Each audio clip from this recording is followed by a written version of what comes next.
एक गांव में राम और सोम नामक दो भाई रहते थे।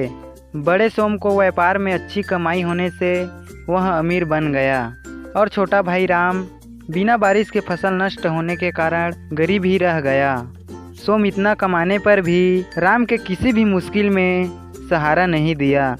एक दिन राम काम ढूंढने के लिए शहर जाने का निर्णय लिया और रास्ते में खाने के लिए कुछ बना कर देने को अपनी पत्नी से कहा। तब उसकी पत्नी ने घी से बनी हुई लड्डुओं को एक पोटली में बांधकर राम को दे दिया। वह उसे लेकर चलता हुआ राम जंगल के रास्ते चल पड़ा। शहर में शाम तक घूमा पर कहीं काम नहीं मिला। निराश होकर राम पीछे मुड़ गया। घूम घूम के सफ़र करने पर वह बहुत ही थक गया और जगह ढूंढने पर उसे नदी के पास एक पेड़ दिखा। उधर जाकर उस पेड़ पे अपनी लड्डुओं की पोटली लटकाकर पूरी रात उधर ही सो गया। सुबह उठने तक पूरा पेड़ का आकार बड़ा हो गया था। उसकी लड्डुओं की पोटली भी बहुत ऊंचाई पर दिखी। राम चौंक गया और उधर से गुजरने वाले एक स्वामी जी को पूछने पर कहा कि यह एक अजीब सा जादुई पेड़ है। यह पेड़ पूरा दिन बड़ा रहता है और शाम होने पर झुककर छोटा हो जाता है। वह सुनते ही राम ने शाम तक फिर से वही रहने का निर्णय लिया और नदी में पानी पीकर फिर से सो गया। उसी समय एक भूत घूमता हुआ वहीं आया और उसे लड्डुओं की खुशबू आई। वह पोटली खोलकर लड्डुओं को खुशी से खा गया और उस पोटली में एक डब्बा रख कर चला गया।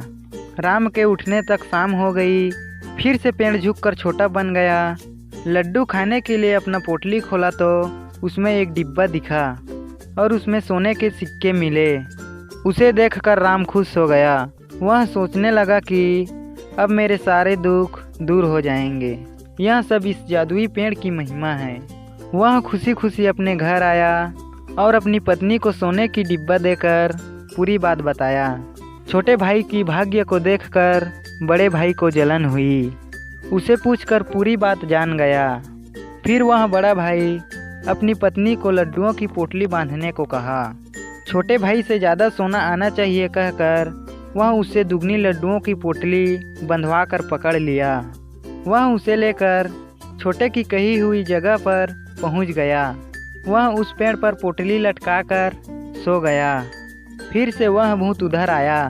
भूत सोम को देखकर सोचने लगा कि यह व्यक्ति लालच करके फिर से आ गया है। इसे इसकी लालच की सज़ा जरूर मिलनी चाहिए।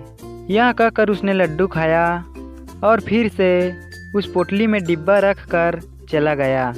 वह शाम को उठकर देखा तो पोटली में एक डिब्बा था। वह सोचा कि इस डिब्बे को अभी नहीं खोलूँगा, घर जाकर मेरी पत्नी के सामने खोलूँगा। इसमें सोने को देखकर वह उछल पड़ेगी। वह दौड़ते हुए घर गया। अपनी पत्नी के सामने जाकर डिब्बा खोला और क्या था, उसमें से दो भूत रस्सी पकड़कर बाहर निकला और दोनों पति पत्नी को जोर जोर से मारने लगा। थोड़ी देर बाद वह भूत फिर से डिब्बे में चला गया। फिर सोम ने उस डिब्बे को ले जाकर नदी में फेंक दिया।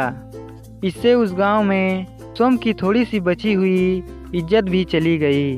दोस्तों, इस कहानी से हमें यह शिक्षा मिलता है कि इंसान को किसी से मांगना गलत नहीं, पर लालच नहीं होना चाहिए।